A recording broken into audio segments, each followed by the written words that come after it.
Hello guys, we're back again sa garahe. Sa garahe kasi dito ang favorite ko kasi mainit.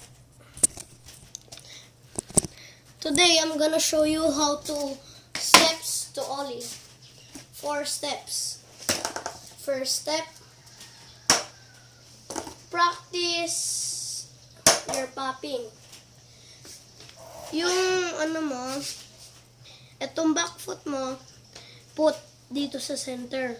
Huwag yung buo. Huwag yung sobrang dito. Huwag sobrang baba. Yung sa center. Yung sa center lang. Pagka-pop, practice popping.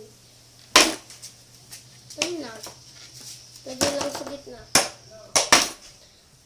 Huwag, ito, reminder, huwag mo isi-razor sharp yung tail. Kasi nasira na yun sa akin. Wag i-razor sharp pa. Okay, pop lang. Practice. Ngayon mo na. Step 2. Tatalon ka muna sa board mo. Step 2. Tatalon ka muna sa board mo. Wait lang, baka palapit eh. Diba? Ganyan. Jump ka muna sa board mo. Mag-bend ka ng knees para ma-power mo yung ollie mo. Bend, jump! Gawin mo na, ha? Bend, jump! Gawin mo na. Step 3. Pagka-pop natin, etong foot mo, wag yung heel flip, ha?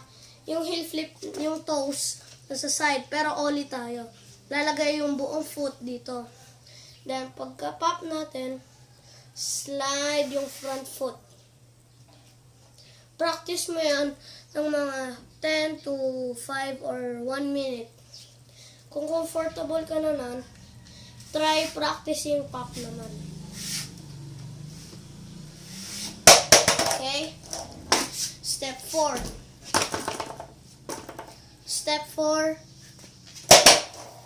Step 4, okay? Nandito yung buong foot natin.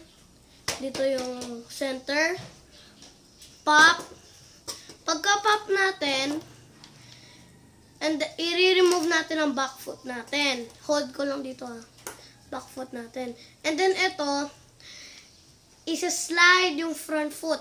Para pag nag-ollie ka, tapos tinanggal mo back foot mo, and then slide mo yung front foot mo, lulutang yun.